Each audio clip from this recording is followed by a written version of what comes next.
नमस्कार फ्रेंड्स। मैं वीरेंद्र सिंह आप सभी का आपके अपने यूट्यूब चैनल वीएन क्लासेस में बहुत बहुत स्वागत करता हूं।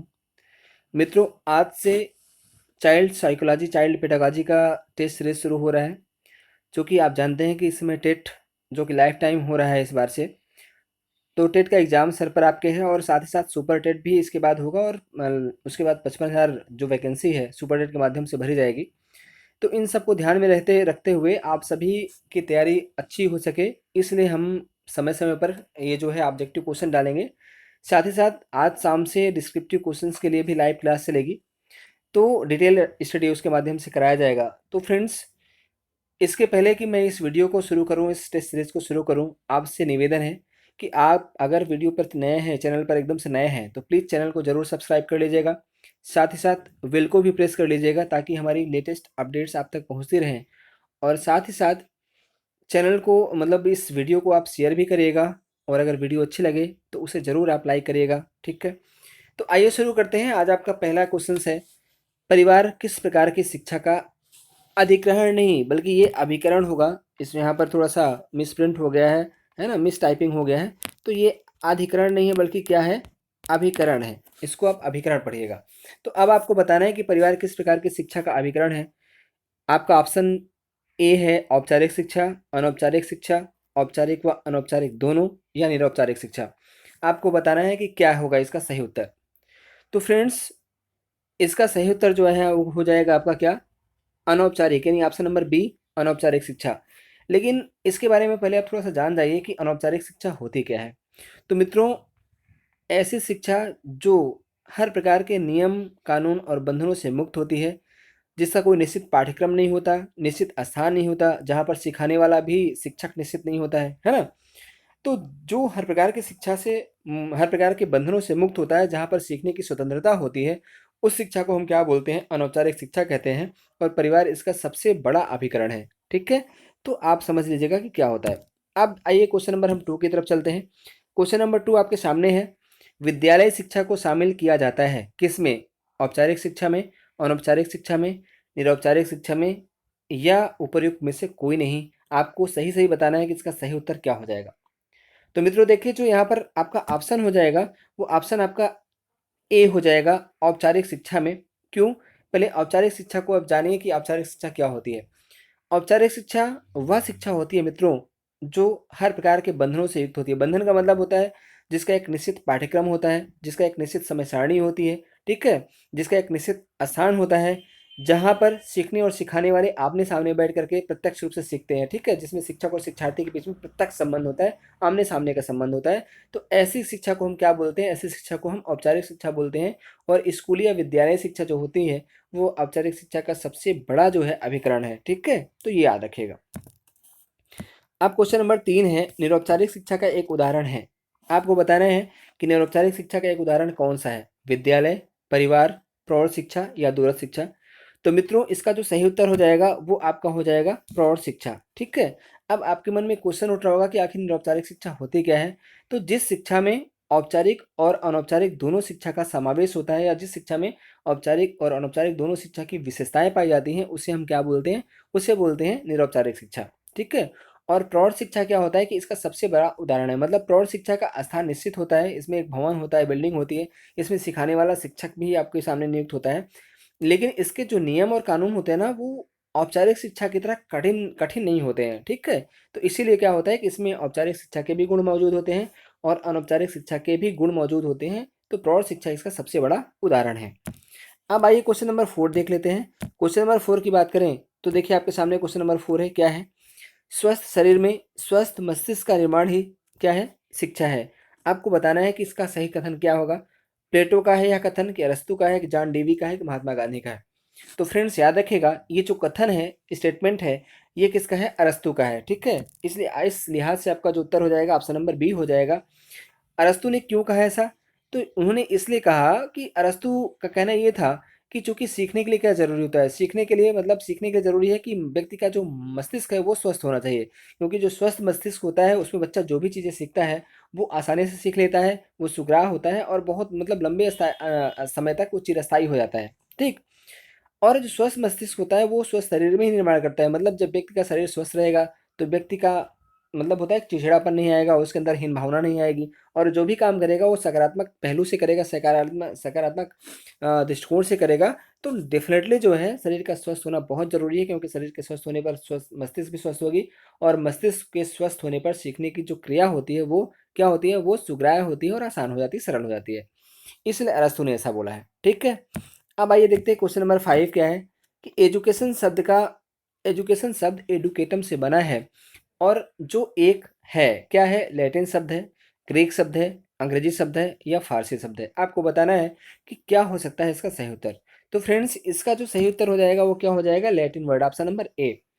देखिए एजुकेशन जो है वो अंग्रेजी का वर्ड है, ठीक है, और एजुकेशन का जो ये अंग्रेजी वर्ड है वो लैटिन के एडुकेटम से बना है। ठीक है, अब एडुकेटम शब्द जो है फ्रेंड्स वो दो शब्दों से मिलकर बना है, किससे, ई प्लस ड्यूको, यानी ई प्लस ड्यूको से मिलकर बना है। ई का मतलब होता है अंदर से, और ड्यूको का मतलब होता है बाहर की ओर, है ना, बाहर की ओर निकालना या नियंत्रित करना। तो इस लिहाज से अगर हम ये कहें कि शिक्षा क्या है, तो शिक्षा वह माध्यम है, ठीक है, जो व्यक्ति की अंतर्निहित या बालक की अंतर्निहित शक्तियों का बाह्य की ओर विकास करती है। ठीक है, तो इसका मतलब होता है, यही आपका शाब्दिक अर्थ है एजुकेशन का। अब आइए देखते हैं यहाँ पर क्वेश्चन नंबर 6। क्वेश्चन नंबर 6 आपके सामने है, फिलिप कुम्बस ने निम्नलिखित में से किस शिक्षा को प्रतिपादित किया था। आपको बताना है कि इसका सही उत्तर क्या होगा। औपचारिक शिक्षा, अनौपचारिक शिक्षा, औपचारिक एवं अनौपचारिक शिक्षा दोनों, या इनमें से कोई नहीं। क्या होगा इसका उत्तर। तो मित्रों याद रखिएगा, इसका जो सही उत्तर हो जाएगा वो हो जाएगा अनौपचारिक, ऑप्शन नंबर बी, है ना, फिलिप कुम्बस ने अनौपचारिक शिक्षा का प्रतिपादन किया था। अब क्वेश्चन नंबर 7 देख लेते हैं। क्वेश्चन नंबर 7 देखिए क्या दिया है, सीखने की स्वतंत्रता होती है किसमें, औपचारिक शिक्षा में, अनौपचारिक शिक्षा में, निरौपचारिक शिक्षा में, या इनमें से कोई नहीं। तो इसका उत्तर जो हो जाएगा किसमें हो जाएगा, अभी जस्ट कुछ देर पहले ही मैंने आपसे बताया था कि वह शिक्षा जो हर प्रकार के बंधनों से मुक्त होती है, जिसमें सीखने की स्वतंत्रता होती है, वो कौन सी होती है मित्रों, वो होती है आपका अनौपचारिक शिक्षा। ठीक है, तो आपका जो उत्तर हो जाएगा ऑप्शन नंबर बी हो जाएगा। अब आइए देखते हैं यहाँ पर क्वेश्चन नंबर 8 क्या है। क्वेश्चन नंबर 8 है, किस प्रकार की शिक्षा में अनुशासन का विशेष महत्व है। आपका ऑप्शन है अनौपचारिक शिक्षा, निरौपचारिक शिक्षा, औपचारिक शिक्षा व उपयुक्त में से कोई नहीं। तो आपको बताना है कि क्या है इसमें, अब उत्तर क्या हो जाएगा। तो मित्रों अभी जस्ट कुछ देर पहले चर्चा हुई थी, और मैंने आपसे कहा था कि जहाँ पर अनुशासन की बात की जाए, जो शिक्षा अनुशासन के अंतर्गत अंदर दी जाए, वो कौन सी शिक्षा होती है, वो होती है आपकी औपचारिक शिक्षा। क्योंकि औपचारिक शिक्षा में ही नियम कानून होता है, औपचारिक शिक्षा में ही निश्चित समय सारणी होती है, निश्चित पाठ्यक्रम होता है, हाँ, एक टाइट अनुशासन होता है। तो ये औपचारिक शिक्षा की विशेषता है। अब आइए देखते हैं यहाँ पर क्वेश्चन नंबर 9 क्या कह रहा है। क्वेश्चन नंबर 9 है, शिक्षा को दो ध्रुवी किसने माना। बहुत इंपॉर्टेंट क्वेश्चन है, अक्सर एग्जाम में परीक्षा में पूछा जाता है, और सीटेट और सुपर टेट के लिए तो समझ लीजिए कि 100% नहीं पूछ सकता है। तो आपको ध्यान रखना है, यहाँ पर इंपॉर्टेंट क्वेश्चन है। क्या है मित्र, क्या हो सकता है, John Adams, John Dewey, John Locke या अरस्तु। चार ऑप्शन आपके सामने हैं। वह कौन सा विचारक है जिसने शिक्षा को दो ध्रुवी माना है। तो फ्रेंड्स इसका जो उत्तर हो जाएगा वो क्या हो जाएगा, जॉन एडम्स हो जाएगा। जॉन एडम्स ऐसे विचारक हैं जिन्होंने ये कहा है कि शिक्षा के दो पोल होते हैं, दो आधार होते हैं, दो स्तंभ होते हैं, दो ध्रुव होते हैं। और फ्रेंड्स वो दो ध्रुव कौन कौन उन्होंने बताए हैं, तो एक को बताया उन्होंने शिक्षक, मतलब उनका कहना ये था कि एक तो शिक्षक होता है, और दूसरा आपका जो है वो शिक्षार्थी होता है ना, या विद्यार्थी होता है। तो शिक्षक और शिक्षार्थी शिक्षा के दो आधार स्तंभ हैं, दो पोल हैं, दो ध्रुव हैं। ठीक है, अब आइए देखते हैं क्वेश्चन नंबर 10, जॉन डेवी ने शिक्षा को किस रूप में परिभाषित किया था। तो मित्रों आपको यहाँ पर बताना है कि शिक्षा को जॉन डेवी ने किस रूप में परिभाषित किया। शिक्षा एक दो मुखी प्रक्रिया है, शिक्षा एक त्रिमुखी प्रक्रिया है, शिक्षा एक बहुमुखी प्रक्रिया है, या शिक्षा एक मुख्य प्रक्रिया है। तो क्या हो सकता है इसका। तो याद रखिएगा, इसका जो सही उत्तर हो जाएगा ना, वो ऑप्शन नंबर बी हो जाएगा, है ना। जो जॉन डेवी साहब हैं, उनका कहना था कि वास्तव में शिक्षा के एक दो नहीं बल्कि शिक्षा के तीन ध्रुव होते हैं। कौन कौन से, उन्होंने जो जॉन एडम्स ने बताया है कि शिक्षक और शिक्षार्थी, उन्होंने उसको तो माना ही, लेकिन उसके साथ साथ एक और पहलू उन्होंने बताया कि अगर शिक्षक और शिक्षार्थी के बीच में इंटरेक्शन होगा, अंतःक्रिया होगी, वार्तालाप होगी, तो वो किसी न किसी मुद्दे पर होगी, किसी न किसी विषय पर होगी, है ना, उसका कोई ना कोई टॉपिक होगा।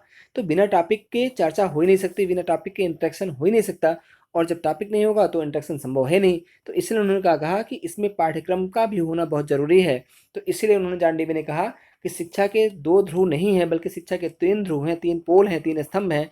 एक है शिक्षक, दूसरा शिक्षार्थी और तीसरा क्या है आपका पाठ्यक्रम। तो उन्होंने क्या बोला, उन्होंने एक टीचर को माना, है ना, एक टीचर को माना, दूसरा क्या माना, स्टूडेंट को माना कि जो स्टूडेंट होते हैं वो होते हैं, और उसके बाद फिर जो तीसरा स्थान उन्होंने माना वो किसको माना, सिलेबस को माना, यानी पाठ्यक्रम को माना। ठीक है, तो यहाँ पर करिकुलम जिसको आप बोलते हैं, इन्होंने करिकुलम को माना। तो ये चीज़ याद रखिएगा, शिक्षक, शिक्षार्थी और पाठ्यक्रम, ये तीन आधार स्तंभ किसने बताए हैं, जॉन डीवी ने बताए हैं। अब क्वेश्चन नंबर 11 है, निम्नलिखित में से कौन, अब यहाँ पर मुखी लिखा हुआ है ना, ये मुखी नहीं बल्कि यहाँ पर त्रिमुखी है। क्या है फ्रेंड्स, ये आपका त्रिमुखी है, ये आपका त्रिमुखी है, फिर से लिख देते हैं, ये मुखी नहीं है बल्कि यहाँ पर क्या है, त्रिमुखी। तो आपको त्रिमुखी याद रखना है, त्रिमुखी। अब आपको बताना है कि निम्नलिखित में से कौन त्रिमुखी शिक्षा का अंग नहीं है। तो अभी जस्ट मैंने चर्चा किया कि जिन जॉन डीवी ने क्या माना है, शिक्षा के 3 पोल बताए हैं। कौन कौन बताए हैं, शिक्षक, शिक्षार्थी और पाठ्यक्रम को बताया, यानी ऑप्शन नंबर जो ए है वो इसका अंग नहीं होगा, इसमें शामिल नहीं होगा। ठीक, क्वेश्चन नंबर 12 बताया, यहाँ पर क्या है इसका उत्तर। क्वेश्चन नंबर 12 दिया है, जॉन एडम्स ने शिक्षा के 2 ध्रुव बताए हैं। कौन कौन से, शिक्षक और शिक्षार्थी को, शिक्षक और पाठ्यक्रम को, शिक्षक और विद्यालय को, या विद्यालय पाठ्यक्रम को। तो मित्रों इसका जो सही उत्तर हो जाएगा क्या, ऑप्शन नंबर ए हो जाएगा, शिक्षक और शिक्षार्थी को। जॉन एडम्स ने शिक्षक और शिक्षार्थी को शिक्षा के 2 ध्रुव बताए हैं। क्वेश्चन नंबर 13 है, आपको बताना है क्या होगा 13 का उत्तर। क्वेश्चन नंबर 13 देखिए क्या लिखा हुआ है यहाँ पर, मनोविज्ञान को सर्वप्रथम परिभाषित किया गया था आत्मा के अध्ययन के रूप में, मन के अध्ययन के रूप में, चेतना के अध्ययन के रूप में, या डी है व्यवहार के अध्ययन के रूप में। तो आपको बताना है कि वास्तव में इसका सही उत्तर क्या होगा। देखिए फ्रेंड्स, याद रखिएगा कि जब मनोविज्ञान की हम बात करते हैं तो मनोविज्ञान का जो विकास होता है ना वो 4 चरणों में होता है। मतलब मनोविज्ञान जो सबसे पहले आया, तो सर्वप्रथम जो इसका प्राचीनतम रूप है ना, वो मनोविज्ञान किस रूप में आया था, आत्मा के अध्ययन के रूप में। ठीक, तो सबसे पहले क्या हुआ कि सबसे पहले जो मनोविज्ञान था वो आत्मा के अध्ययन के रूप में माना गया, फिर उसके बाद मन के अध्ययन के रूप में माना गया, फिर चेतना के अध्ययन के रूप में माना गया था, और अंत में यानी कि वर्तमान में वह व्यवहार के अध्ययन के रूप में जाना जाता है। ठीक है, तो अगर आपसे कोई पूछे कि मनोविज्ञान का मूल रूप क्या था, तो आत्मा के अध्ययन के रूप में मनोविज्ञान को जाना जाता था, और मनोविज्ञान का वर्तमान रूप या आधुनिक रूप क्या है, तो वो व्यवहार के अध्ययन के रूप में है। ठीक है, तो ये बहुत आपके लिए जरूरी है जानना। तो अब चूंकि आपका क्वेश्चन क्या यहाँ पर दिया है, मनोविज्ञान को सर्वप्रथम परिभाषित किया गया था किसके रूप में, आत्मा के अध्ययन के रूप में, तो इसका ऑप्शन नंबर ए सही, बिल्कुल सही हो जाएगा। ठीक है, चलिए क्वेश्चन नंबर 14 देखते हैं। क्वेश्चन नंबर 14 जो दिया हुआ है यहाँ पर, मनोविज्ञान को चेतना का विज्ञान किसने माना है। फ्रेंड्स काफ़ी इंपॉर्टेंट है ये, याद रखिएगा। मनोविज्ञान को चेतना का विज्ञान किसने माना है, आपके सामने 4 ऑप्शन है, जेम्स एवं वुंट ने, प्लेटो एवं अरस्तु ने, मैकडूगल ने, डेकार्ट ने। तो आपको बताना है कि इसका सही उत्तर क्या होगा।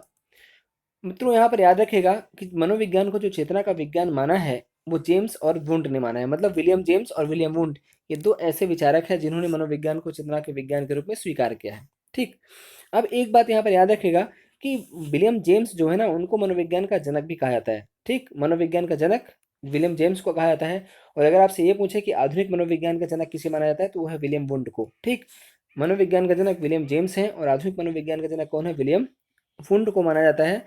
तो ये चीज़ यहाँ पर याद रखिएगा। अब आइए देखते हैं यहाँ पर क्वेश्चन नंबर 15। क्वेश्चन नंबर 15 में क्या कह रहा है फ्रेंड्स, कह रहा है कि मनोविज्ञान का जनक निम्नलिखित में से किस मनोवैज्ञानिक को माना जाता है। आपका ऑप्शन है William James, William Douglas, John Locke या वाटसन।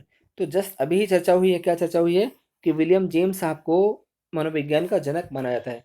फ्रेंड्स यहाँ पर थोड़ा सा आपको कुछ और भी जानकारी मैं देने का प्रयास कर रहा हूँ कि याद रखेगा कि मनोविज्ञान का जनक जो है ना, एक विचारक है जो मनोविज्ञान का जनक अरस्तु को मानता है। किसको मानता है, अरस्तु को मानता है।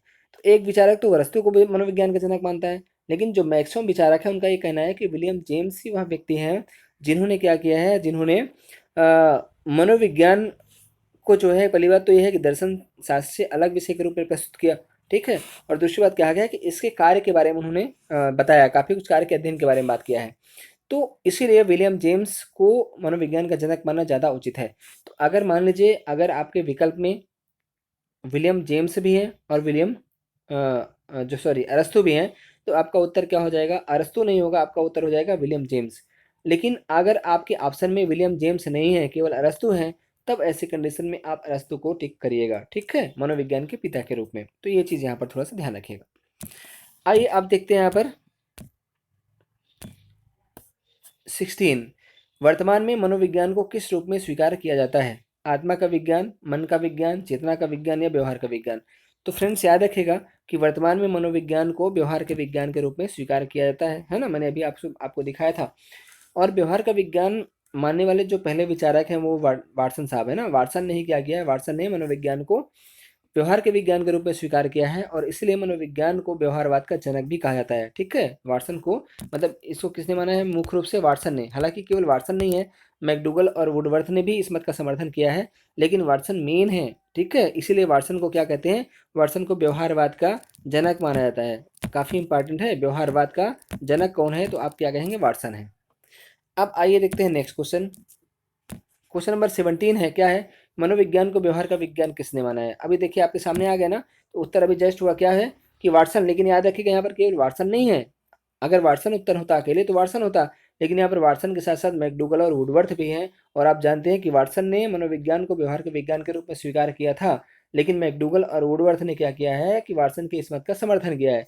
तो अगर आपको ऑप्शन में तीनों मिल जाएगा तो आपका सही उत्तर क्या हो जाएगा, ऑप्शन नंबर डी, यानी उपयुक्त सभी। अब आइए क्वेश्चन नंबर 18 देखते हैं। मनोविज्ञान की पहली प्रयोगशाला किस मनोवैज्ञानिक ने स्थापित की थी। तो मित्रों याद रखिएगा आपके सामने चार ऑप्शन है, William James, William wound, John Locke या वाटसन। क्या हो सकता है, तो इसका जो सही उत्तर होगा वो हो जाएगा आपका विलियम वुंड। यानी विलियम वुंड जो है उन्होंने मनोविज्ञान की पहली प्रयोगशाला स्थापित की थी। अब अगर कहाँ पर स्थापित की थी पूछे तो जर्मनी में। कहाँ पर स्थापित की थी फ्रेंड्स, तो जर्मनी में स्थापित की थी। किस स्थान पर, तो वो है लिपजिंग विश्वविद्यालय, है ना। लिपजिंग विश्वविद्यालय, यानी लिपजिंग स्थान है, लिपजिंग विश्वविद्यालय है, जहाँ पर विलियम वुंड ने क्या किया है, जर्मनी के लिपजिंग विश्वविद्यालय में मनोविज्ञान की पहली प्रयोगशाला की स्थापना किया था। अच्छा फ्रेंड्स, यहाँ पर विलियम वुंड के बारे में कुछ और बातें कर लेता हूँ। जो विलियम वुंड है ना, इनको संरचनावाद का जनक भी कहते हैं। क्या मानते हैं इनको, इनको संरचनावाद का जनक भी मानते हैं। किसको, विलियम वुंड को। एक बात। दूसरी बात, अगर आपसे क्वेश्चन ये पूछता है, ठीक है, कि प्रायोगिक मनोविज्ञान का जनक कौन है या प्रयोगात्मक मनोविज्ञान का जनक कौन है, तो वो भी विलियम वुंट ही हैं। ठीक है, संरचनावाद के जनक हैं या प्रयोगात्मक मनोविज्ञान, है ना। अब इसमें लिखने की थोड़ी जगह नहीं है, तो लेकिन फिर भी आप समझ जाइएगा कि अगर मान लीजिए पूछता है प्रायोगिक मनोविज्ञान या प्रयोगात्मक मनोविज्ञान, तो भी उसका उत्तर क्या हो जाएगा, विलियम वुंट हो जाएगा। एक बात यहाँ पर और है, क्या है कि विलियम, जैसे मैंने आपसे कहा कि विलियम वुंट को आधुनिक मनोविज्ञान का जनक भी कहा जाता है। ठीक है, उसका उत्तर विलियम वुंट हो जाएगा। एक और यहाँ पर है कि विलियम वुंट वह पहले व्यक्ति हैं जिन्होंने अपने आप को पहला मनोवैज्ञानिक कहा है। मतलब इन्होंने अपने आप को खुद को पहला मनोवैज्ञानिक कहा है कि मैं ही सबसे पहला मनोवैज्ञानिक हूँ। ठीक, तो इसमें कई सारे फैक्ट मैंने आपको दिया है ना, इसको याद रखेगा। एक विलियम जेम्स भी से भी फैक्ट है, याद रखिएगा कि विलियम जेम्स, अगर आपसे क्वेश्चन ये पूछता है कि मनोविज्ञान की दूसरी प्रयोगशाला किसने स्थापित की थी, तो विलियम जेम्स अमेरिकन थे। ठीक है, और इन्होंने क्या किया है कि विलियम जेम्स ने मनोविज्ञान की दूसरी प्रयोगशाला स्थापित की थी। और इनको प्रकार्यवाद का जनक माना जाता है, क्योंकि इन्होंने क्या किया है, इन्होंने चेतना के कार्य के बारे में विवरण किया है, मनोविज्ञान के कार्य के बारे में काफ़ी कुछ बताया है, तो इसलिए इनको प्रकार्यवाद का जनक माना जाता है। किसको, विलियम जेम्स को। ठीक, चलिए आगे देखते हैं। क्वेश्चन नंबर 19 है। 19 क्या है, निम्नलिखित में से किस मनोवैज्ञानिक को व्यवहारवाद का जनक कहा जाता है। बहुत सिंपल सा है एकदम से, है ना, हलवा टाइप क्वेश्चन है। इसका उत्तर क्या हो जाएगा फ्रेंड्स, वाटसन। अभी मैंने चर्चा किया है कि वाटसन जो है, वाटसन को व्यवहारवाद का जनक माना जाता है। अब आइए क्वेश्चन नंबर 20 को देखते हैं। क्वेश्चन नंबर 20 आपके सामने ये है कि मनोविज्ञान ने सर्वप्रथम अपनी आत्मा का, फिर मन का, फिर चेतना का त्याग किया और अब व्यवहार की विधि को स्वीकार करता है। यह कथन किसका है। काफ़ी इंपॉर्टेंट कथन है, अक्सर पूछ लेता है, तो याद रखिएगा। इसका आपके सामने चार ऑप्शन है। चार ऑप्शन क्या है, ये फ्रेंड्स एडवर्थ नहीं है, ये वुडवर्थ है। क्या है ये, आप इसको एडवर्थ नहीं बल्कि इसको वुडवर्थ मानिएगा। ठीक, चार ऑप्शन आपके सामने है। पहला वुडवर्थ, वाटसन, स्पिनर और बर्कले। यानी स्पिनर का मतलब यहाँ स्किनर होगा। ठीक, स्पिनर गलत है, स्किनर होगा ये। तो वुडवर्थ, वाटसन, स्किनर और बर्कले, क्या होगा इसका, तो आप याद रखिएगा इसका जो सही उत्तर हो जाएगा वो क्या हो जाएगा, वुडवर्थ हो जाएगा, है ना। वुडवर्थ वह विचारक हैं जिनका ये कहना है कि मनोविज्ञान ने सर्वप्रथम अपनी आत्मा का त्याग किया, फिर मन का त्याग किया, फिर चेतना का त्याग किया और अंत में व्यवहार के विज्ञान के रूप में जाना जाता है। तो आपका ऑप्शन नंबर ए वुडवर्थ बिल्कुल सही है, राइट है। अब क्वेश्चन नंबर 21 है, क्या है, मनोविज्ञान मानव एवं पशु व्यवहार का विज्ञान है। यह कथन किसका है। आपको बताना है, आपके सामने चार ऑप्शन है। वाटसन का, मॉर्गन का, स्किनर का या बर्कले का। तो मित्रों याद रखिएगा, इसका जो सही उत्तर हो जाएगा वो क्या हो जाएगा, ऑप्शन नंबर बी मॉर्गन इसका बिल्कुल सही उत्तर हो जाएगा कि मनोविज्ञान मानव एवं पशु व्यवहार का विज्ञान है, यह मॉर्गन का कथन है। ठीक है। अब क्वेश्चन नंबर 22, शिक्षा मनोविज्ञान का जनक है, कौन जनक है मित्रों? वाटसन है, विलियम जेम्स है, थॉर्नडाइक है, बर्कले है। तो याद रखिएगा, हम शिक्षा मनोविज्ञान की बात कर रहे हैं, और जब भी शिक्षा मनोविज्ञान के जनक की बात किया जाएगा फ्रेंड्स, हमेशा उसका उत्तर क्या हो जाएगा, उसका उत्तर हो जाएगा थॉर्नडाइक। यानी जो थॉर्नडाइक साहब हैं, वो थॉर्नडाइक इसका बिल्कुल सही उत्तर हो जाएगा। थॉर्नडाइक को शिक्षा मनोविज्ञान का जनक कहते हैं। ठीक, तो ये चीज़ें कुछ है फैक्ट, इसको याद रखिएगा। अब आइए यहाँ पर देखते हैं, क्वेश्चन नंबर 23 है कि बाल मनोविज्ञान का मनोवैज्ञानिक अध्ययन सर्वप्रथम किसने किया था? तो एक चीज याद रखिएगा, बाल मनोविज्ञान का जो सर्वप्रथम मनोवैज्ञानिक अध्ययन किया था, उसमें चार ऑप्शन आपके सामने है, लाक, पेस्टोलॉजी, वाटसन, रूसो। तो इसका फ्रेंड्स जो सही उत्तर हो जाएगा वो क्या हो जाएगा, वो पेस्टोलॉजी हो जाएगा, है ना। पेस्टोलॉजी वह पहले मनोवैज्ञानिक हैं जिन्होंने बाल विकास का अध्ययन क्रमबद्ध तरीके से किया था या मनोवैज्ञानिक तरीके से किया था। तो ऑप्शन नंबर बी पेस्टोलॉजी इसका बिल्कुल सही उत्तर होगा। अब आते हैं क्वेश्चन नंबर 24 में। क्वेश्चन नंबर 24 क्या है, बाल विकास का जनक किसे माना जाता है? स्टेनली हॉल को, जॉन लॉक को, रूसो को या अरस्तू को? तो जब बात बाल विकास के जनक की जाती है, तो याद रखिएगा कि बाल विकास के जनक की बात की जाए या बाल विकास के आंदोलन के जनक की बात की जाए, है ना, दोनों ही क्या आपका है, स्टेनली हॉल साहब को बाल विकास या बाल विकास आंदोलन का जनक माना जाता है। अब फ्रेंड्स आज का लास्ट क्वेश्चन है आपके सामने, निम्नलिखित में से किसका अध्ययन बाल विकास में किया जाता है? जन्म से परिपक्व अवस्था तक अध्ययन, बाल्यावस्था से किशोरावस्था तक का अध्ययन, किशोरावस्था में परिवर्तन का अध्ययन, या इनमें से कोई नहीं। तो अब आपको बताना है कि इसका सही उत्तर क्या होगा, इसका राइट ऑप्शंस क्या होगा। मित्रों याद रखिएगा, ये जो बाल विकास है, बाल विकास में जन्म से लेकर के, व्यक्ति जब जन्म लेता है तो जन्म से लेकर के बाकी जो परिपक्व अवस्था तक की स्थिति है, दोनों तब से लेकर के तब तक का अध्ययन किया जाता है। तो इसका जो सही उत्तर हो जाएगा क्या हो जाएगा, ऑप्शन नंबर ए, है ना, जन्म से परिपक्व अवस्था तक का अध्ययन। तो ये फ्रेंड्स आज के 25 क्वेश्चंस की मैंने चर्चा किया है, काफ़ी कुछ आपको एडिशनल इन्फॉर्मेशन भी दिया है। और आज से वीडियो जब मैं बनाऊंगा, लाइव आऊँगा, तो उसमें बाल मनोविज्ञान और चाइल्ड पेडागॉजी के बारे में बहुत डिटेल में, बहुत ही सूक्ष्म तरीके से आपको बताऊंगा, ताकि अगर बाल मनोविज्ञान से कोई भी क्वेश्चन पुटअप हो, है ना, चाहे वो टेट में हो, सी टेट में हो, सुपर टेट में, कहीं पर भी हो, तो आपके मुट्ठी से, आपके चंगुल से बाहर न जा सके, मतलब आपके हमेशा आपके मुट्ठी में रहे, हमेशा आपके नज़र में रहे वो। तो डेफिनेटली मेरी ऐसी कोशिश रहेगी, बशर्ते आप बने रहिएगा शाम को मेरे साथ, है ना। आपको टाइम नोटिफिकेशन में भेज दूंगा, तो डेफिनेटली आप उससे मेरे साथ जुड़िएगा, वीएन क्लासेस के साथ जुड़िएगा, और लाइव वीडियो का, लाइव क्लास का मज़ा लीजिएगा और अपने ज्ञान को बढ़ाइएगा। ओके फ्रेंड्स, मिलते हैं नेक्स्ट वीडियो में, तब तक के लिए नमस्कार। Thanks for watching this video completely.